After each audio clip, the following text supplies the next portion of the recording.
प्यारे छात्रों, आप लोग अच्छे होंगे। आशा ही नहीं पूर्ण विश्वास है कि आप नियमित अध्ययन के प्रति प्रयासरत होंगे।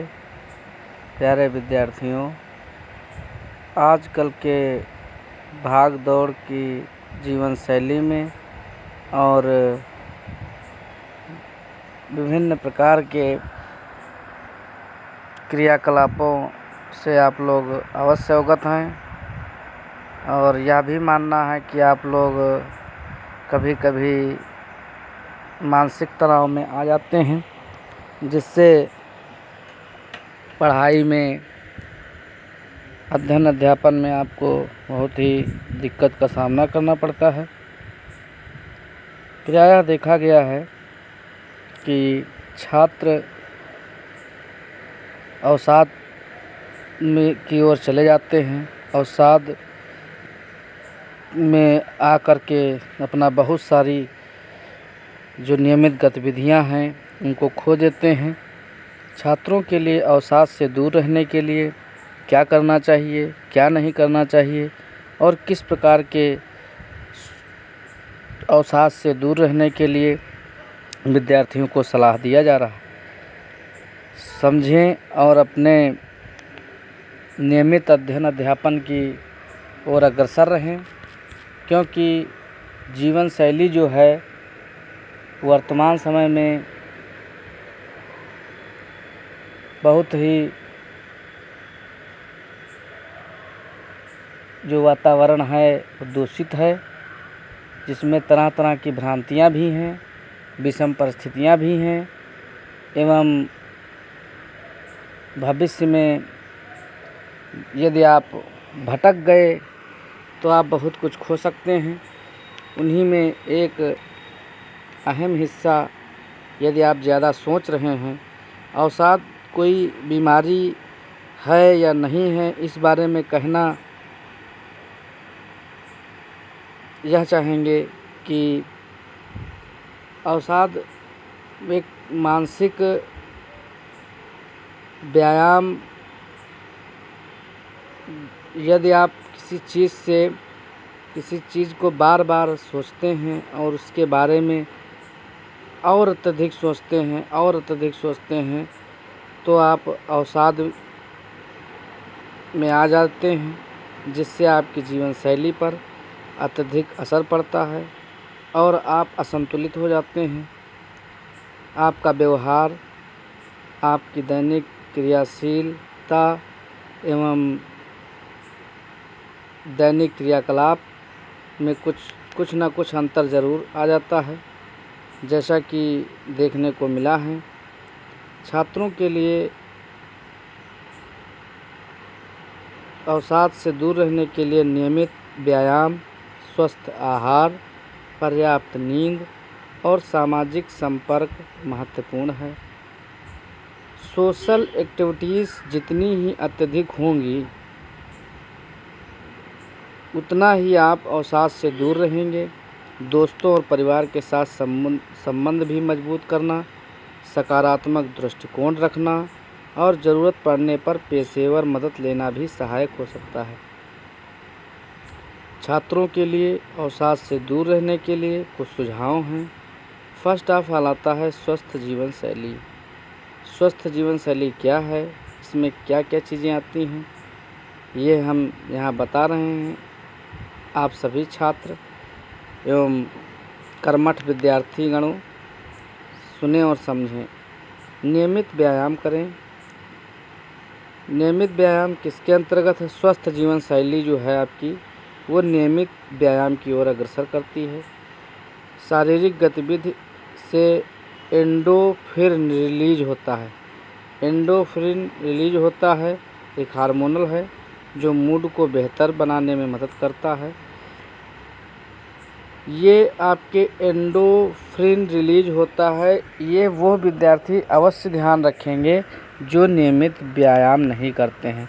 यदि आप नियमित व्यायाम नहीं करेंगे तो एंडोर्फिन रिलीज हार्मोन आपके मूड को बेहतर नहीं बना पाएगा, और यदि आपके मूड को बेहतर नहीं बना पाएगा तो आप शारीरिक गतिविधियों जो होंगी आपकी जो हैं उनमें कमी देखने को मिलेगी। इसलिए शारीरिक गतिविधियों से एंडोर्फिन रिलीज होता है जो मूड को बेहतर बनाने में मदद करता है। नेक्स्ट है इसी में कि स्वस्थ आहार लें, संतुलित आहार लें जिसमें फल, सब्जियां और अनाज शामिल हों।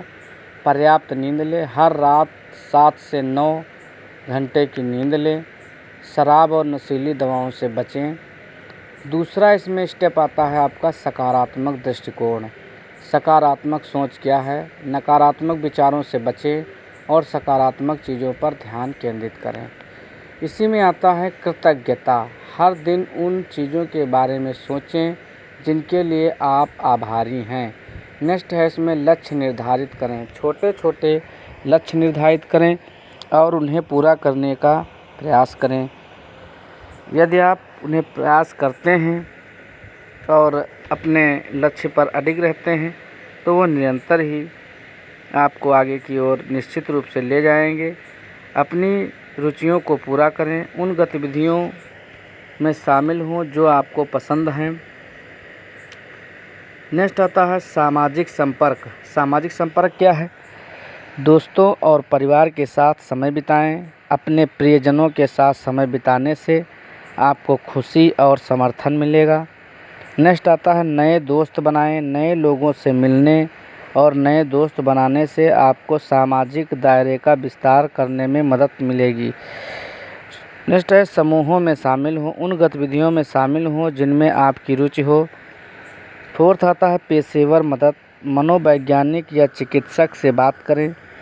यदि आप अवसाद से जान पाते हैं कि ग्रसित हैं तो आप मदद लें। मनोवैज्ञानिक या चिकित्सक से बात अवश्य करें। यदि आप अवसाद से जूझ रहे हैं तो किसी भी मानसिक स्वास्थ्य पेशेवर यानी कि डॉक्टर इत्यादि से आप मदद ले सकते हैं। नेक्स्ट आता है स्कूल परामर्शदाता से संपर्क करें। स्कूल में परामर्शदाता छात्रों को अवसाद से निपटने में मदद कर सकते हैं। यह आवश्यक नहीं कि प्रत्येक स्कूल में स्कूल परामर्शदाता शिक्षक हों। यदि नहीं हैं तो आप अपने माता पिता से भी गाइडेंस ले सकते हैं या आप डॉक्टर से भी इसके बारे में पर्याप्त जानकारी सुझाव ले सकते हैं। दवाइयों पर विचार करें। यदि आवश्यक हो तो चिकित्सक अवसाद रोधी दवाएं भी लिख सकते हैं तो उन्हीं की सलाह से सेवन करें। अन्य सुझाव आते हैं कि इसमें ध्यान और योग है। ध्यान और योग क्या है, किस प्रकार से करेंगे, क्या है? ध्यान और योग अवसाद और चिंता को कम करने में मदद कर सकते हैं। कला और संगीत, रचनात्मक गतिविधियों में शामिल होने से भी मूड को बेहतर बनाने में मदद मिल सकती है और छात्र अपने भविष्य को करियर को आगे ले जा सकते हैं। प्रकृति में समय बिताएं। प्रकृति का वातावरण एक शांत वातावरण होता है जिसमें आप प्रकृति में समय बिताने से भी तनाव और अवसाद कम हो सकता है। नेक्स्ट इसमें बताएंगे कि आप मेडिटेशन भी आप करेंगे यदि तो तनाव उससे भी आपका दूर होगा। और तनाव और अवसाद में मेन डिफरेंस क्या है? तनाव और अवसाद में क्या अंतर है, क्या नहीं, किस प्रकार से है, इसको जानेंगे। तनाव और अवसाद के लक्षण एक जैसे दिख सकते हैं लेकिन मुख्य अंतर यह है कि अवसाद ज़्यादा तीव्र और लंबे समय तक रहने वाला होता है। कुछ दिनों तक तनाव महसूस करना आमतौर पर चिंता का कारण नहीं होता, लेकिन कम से कम 2 हफ्तों तक लक्षण महसूस करना इस बात का संकेत हो सकता है कि कुछ करने का समय आ गया है। यानी कि अवसाद और तनाव में मेन डिफरेंस है। मानसिक बीमारी और अवसाद से कैसे निपटें, नियमित व्यायाम करने और गुणवत्तापूर्ण नींद लेना, स्वस्थ आहार खाना, शराब से परहेज करें जो अवसादक है, और आप तनाव से किस प्रकार से बाहर निकल सकते हैं। तनाव से बाहर निकलने के लिए अपनी दिनचर्या बनाएं, स्वस्थ भोजन करें, पर्याप्त नींद लें और नियमित रूप से व्यायाम अवश्य करें। यानी कि चिंता यदि आप जितनी भी करेंगे चिंता अपनी दिनचर्या बनाए रखें और पर्याप्त नींद अवश्य लें। पर्याप्त नींद ही इन सभी की उपयोगिता है और इसमें उपयोगिता रखता है।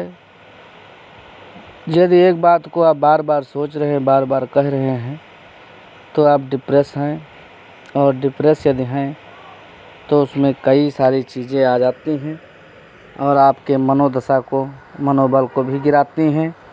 इससे हमें सभी छात्रों को ध्यान देना चाहिए कि इन चीज़ों से बचें और बचने का प्रयास करें। अपने अध्ययन में निरंतर लगे रहें। यदि आप विचलित होते हैं या किसी प्रकार की बीमारी का शिकार होते हैं तो परामर्शदाताओं से सुझाव अवश्य लें और एक चीज़ को बार बार ना सोचें, ना तो और अपने पढ़ाई के घंटों में आप 45 मिनट के बाद थोड़ा टहलें, आराम करें, नींद लें और एक ही विषय को बार बार ना अध्ययन करें, उसमें गैप ज़रूर रखें, जिससे आपका मनोभाव सही हो सके और मनोबल को किसी प्रकार से गिरने ना दें। आशा ही नहीं पूर्ण विश्वास है कि आप लोग इसे समझ रहे हैं और जो बात हम कहना चाह रहे हैं उसे आप समझने का पूर्णतः प्रयास कर रहे हैं। जो छात्र जिनका मन पढ़ाई में नहीं लगता है, अक्सर उन्हें देखा गया है कि वे अवसाद का शिकार हो रहे हैं,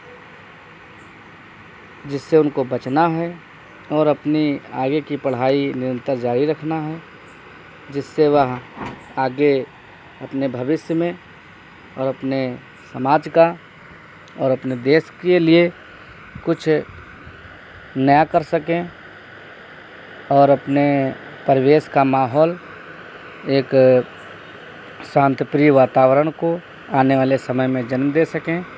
जय हिंद, जय भारत।